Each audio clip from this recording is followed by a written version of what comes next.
ओम शांति। ये बाबा की 1 तारीख की साकार वाणी है। सार है मुरली का। मीठे बच्चे, शांति धाम पावन आत्माओं का घर है।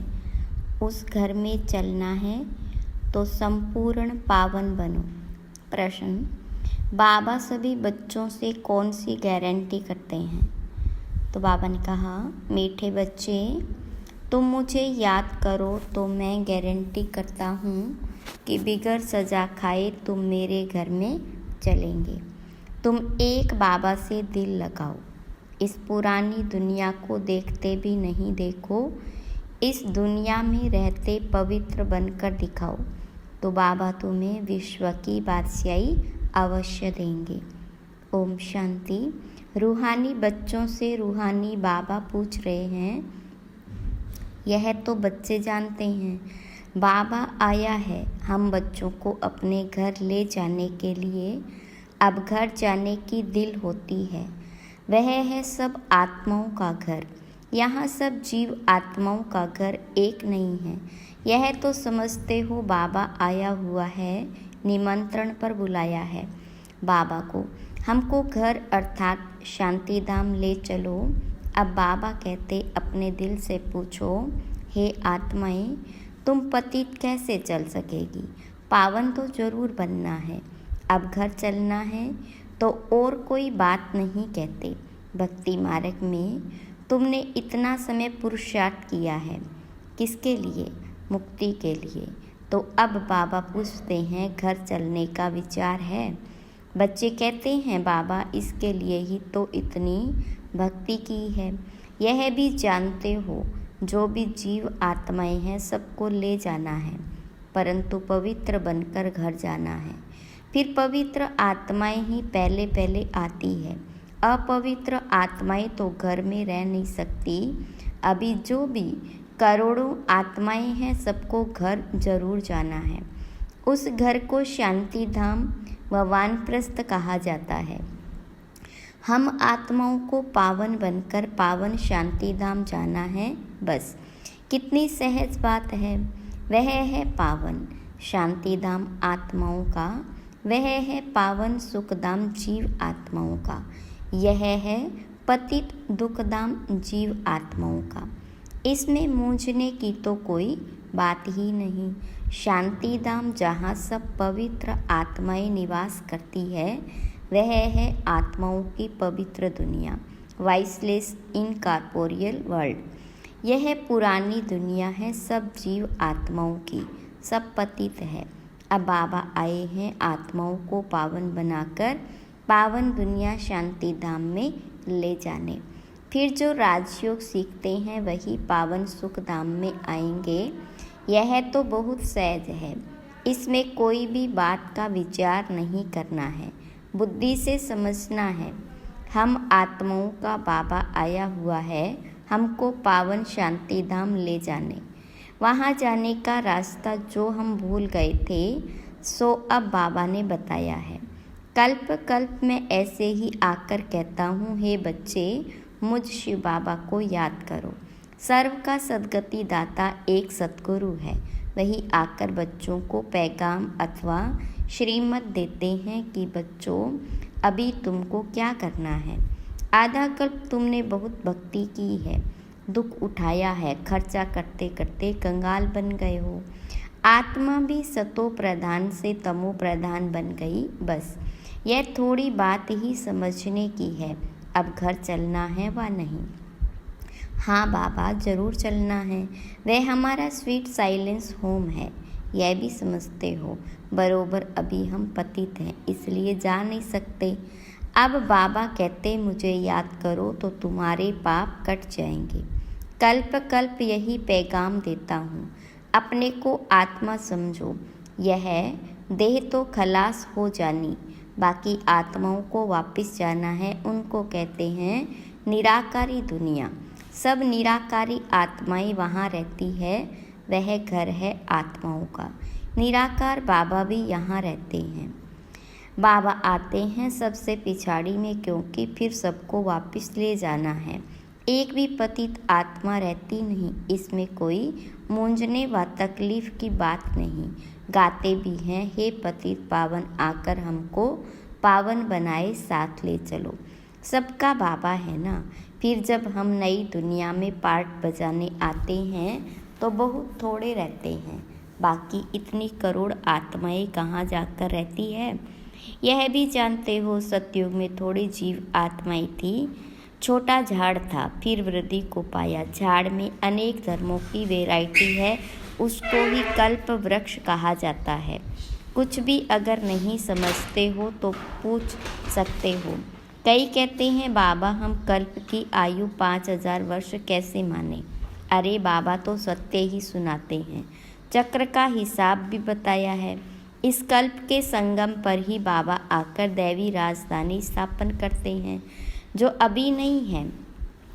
सतयुग में फिर एक दैवी राजधानी होगी। इस समय तुमको रचता और रचना का ज्ञान सुनाते हैं। बाबा कहते मैं कल्प के संगम युगे आता हूँ, नई दुनिया की स्थापना करता हूँ। पुरानी दुनिया खत्म हो जानी।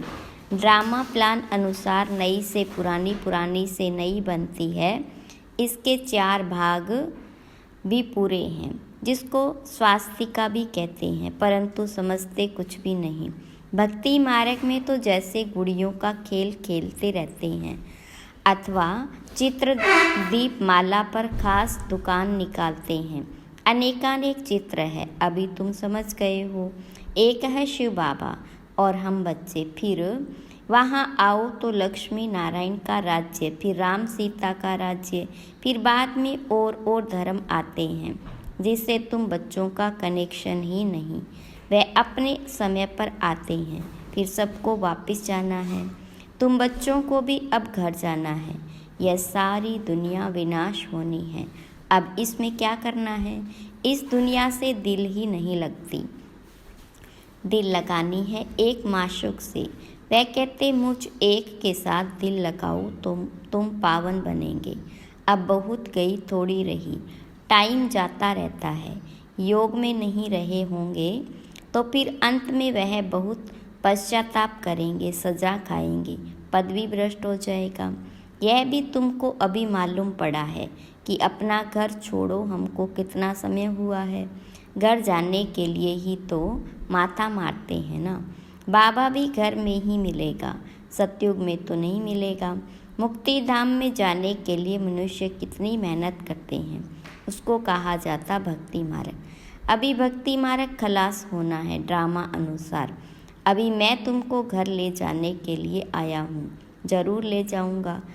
जितना जो पावन बनेंगे उतना ऊंच पद पाएंगे, इसमें मूंझने की बात ही नहीं।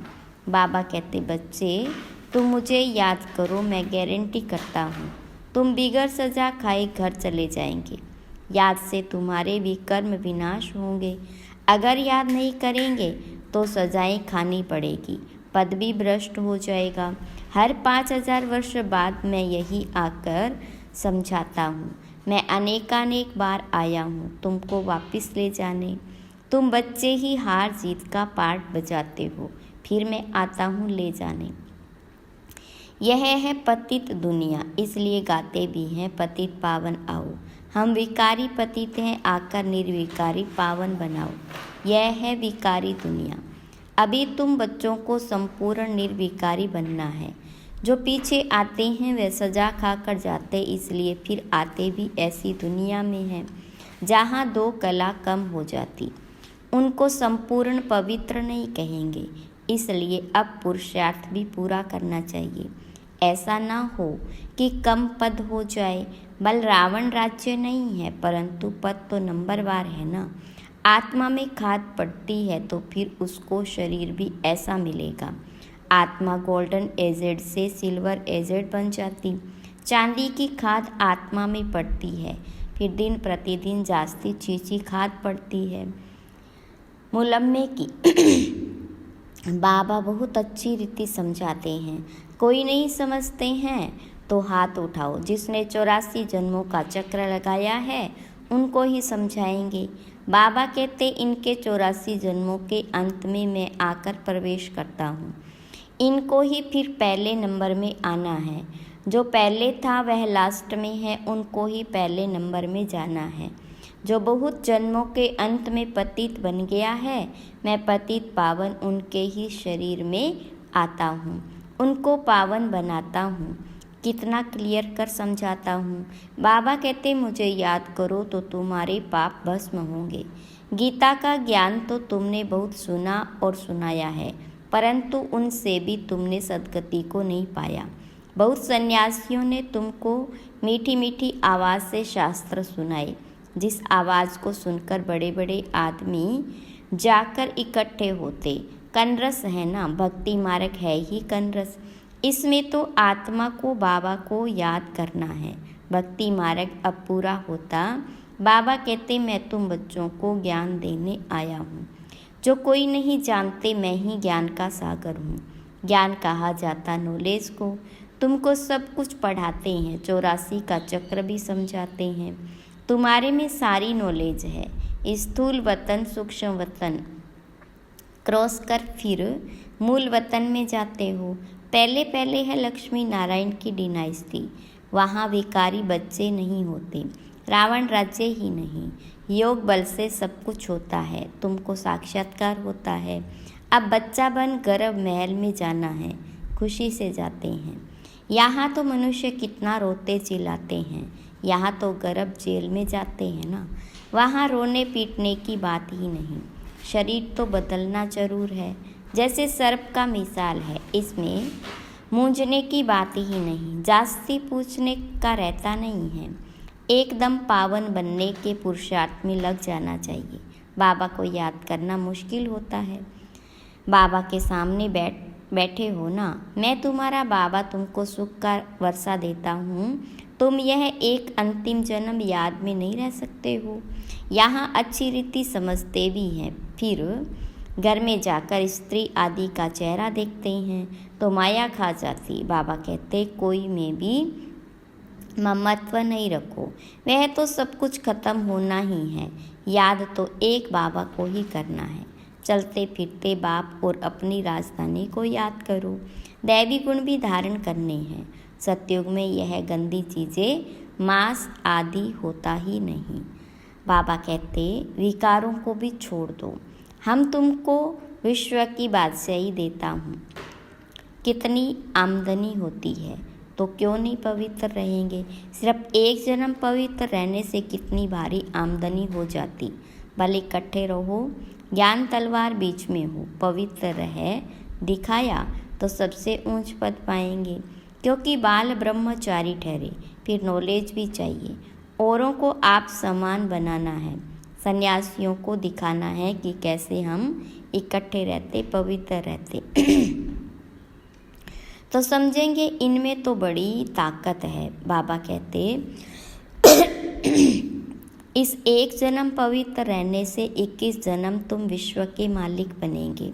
कितनी बड़ी प्राइस मिलती है, तो क्यों नहीं पवित्र रह दिखाएंगे। टाइम ही बाकी थोड़ा है। आवाज़ भी होता रहेगा, अखबार में भी पड़ेगा। रिहर्सल तो देखी है ना। एक एटम बम से क्या हाल हो गई। अभी तक हॉस्पिटल में पड़े हैं। अभी तो ऐसे बॉम्ब्स आदि बनाते हैं जो कोई तकलीफ़ नहीं, फट से ख़त्म। और यह रिहर्सल होकर फिर फाइनल होगा, देखेंगे फट से मरते हैं व नहीं। फिर और युक्ति रचेंगे, हॉस्पिटल आदि होंगी नहीं। कौन बैठ खिदमत करेगा, कोई ब्राह्मण आदि खिलाने वाला नहीं रहेगा। बॉम्ब छोड़ा और खलास, अर्थक्वेक में सब दब जाएंगे, देरी नहीं लगेगी। यहाँ ढेर मनुष्य है। सतयुग में बहुत थोड़े होते तो इतने सब कैसे विनाश होंगे। आगे चल देखना है। वहाँ तो शुरू में 9 लाख है। फकीर भी तुम हो, साहेब भी तुमको प्यारा है। अभी सबको छोड़ अपने को आत्मा समझ लिया, ऐसे फकीरों को बाबा प्यारा लगता है। सतयुग में बहुत छोटा सा झाड़ होगा। बातें तो बहुत समझाते हैं। जो भी एक्टर्स हैं सब आत्माएं अविनाशी है, अपना अपना पार्ट बजाती आती है। कल्प कल्प तुम ही आकर बाबा से स्टूडेंट बन पढ़ते हो। जानते हो बाबा हमको पवित्र बनाकर साथ ले जाएंगे। बाबा भी ड्रामा अनुसार बंधाईमान है, सबको वापस जरूर ले जाएंगे, इसलिए नाम ही है पांडव सेना। तुम पांडव क्या कर रहे हो? तुम बाबा से राज्य भाग्य ले रहे हो, हूबहू कल्प पहले मिसल, नंबरवार पुरुषार्थ अनुसार। अच्छा, मीठे मीठे सिक्के लदे बच्चों प्रति माता पिता बाप दादा का याद प्यार और गुड मॉर्निंग। रूहानी बाप की रूहानी बच्चों को नमस्ते। रूहानी बच्चों की रूहानी बाप दादा को याद प्यार गुड मॉर्निंग और नमस्ते। धारणा के लिए मुख्य सार। पहली पॉइंट, बाबा का प्यारा बनने के लिए पूरा फकीर बनना है। देह को भी भूल स्वयं को आत्मा समझना ही फकीर बनना है। बाबा से बड़े ते बड़ी प्राइज लेने के लिए संपूर्ण पावन बनकर दिखाना है। वापस घर जाना है, इसलिए पुरानी दुनिया से दिल नहीं लगानी, एक माशूक से ही दिल लगानी है। बाप और राजधानी को याद करना है। वरदान, ब्राह्मण जीवन में सदा चेयरफुल और केयरफुल मूड में रहने वाले कंबाइंड रूपधारी भव। विस्तार, यदि किसी भी परिस्थिति में प्रसन्नता की मूड परिवर्तन होती है तो उसे सदाकाल की प्रसन्नता नहीं कहेंगे। ब्राह्मण जीवन में सदा चेयरफुल और केयरफुल मूड हो। मूड बदलनी नहीं चाहिए। जब मूड बदलती है तो कहते मुझे तो एकांत चाहिए, आज मेरा मूड ऐसा है। मूड बदलती तब है जब अकेले होते हो। सदा कंबाइंड रूप में रहो तो मूड नहीं बदलेगी। स्लोगन, कोई भी उत्सव मनाना अर्थात याद और सेवा के उत्साह में रहना। अच्छा, ओम शांति।